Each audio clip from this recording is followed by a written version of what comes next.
السلام علیکم ناظرین کرام، یہ حقوق والدین یہاں پر بیان کیے گئے ہیں۔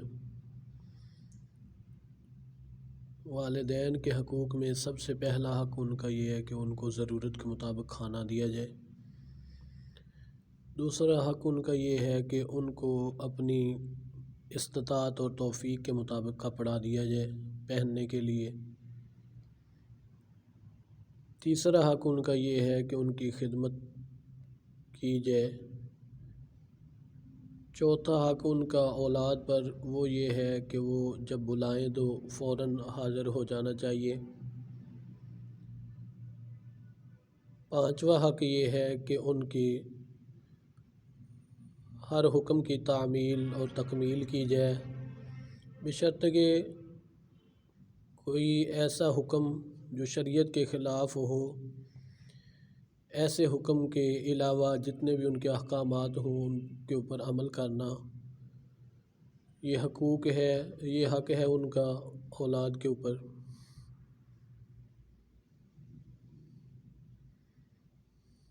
پانچواں، نرمی کے ساتھ ان کے ساتھ بات کرنا۔ چھٹا اور ساتواں ہے ان کا نام لے کر نہ پکارا جائے، یعنی ابا جی، ابو جی، مما جی، امی جی، امی جان، ابو جان کہہ کر پکارنا چاہیے، ان کا نام نہیں لینا چاہیے۔ آٹھواں، ان کے پیچھے چلنا چاہیے، ان کے آگے یا دائیں بائیں نہیں چلنا چاہیے بلکہ ان کے پیچھے غلام اور نوکروں کی طرح چلنا چاہیے۔ نوواں، ان کے لیے بھی وہی اولاد کو چاہیے کہ وہ ان کے لیے بھی وہی پسند کرے جو اپنے لیے پسند کرتے ہیں، یعنی جوتا، کپڑا، کھانا پینا، مکان۔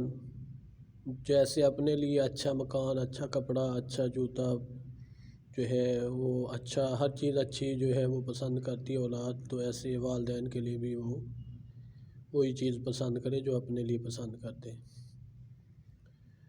دسواں، جب اولاد میں سے کوئی بھی دعا کرے تو اپنے والدین کے لیے اللہ تعالیٰ سے مغفرت مانگے، یہ ان کا 10واں حق ہے۔ یہ 10 حقوق ہیں جو علماء نے والدین کے بیان فرمائے ہیں۔ خوب ان کو سمجھنا چاہیے اور ان کے مطابق عمل کرنا چاہیے۔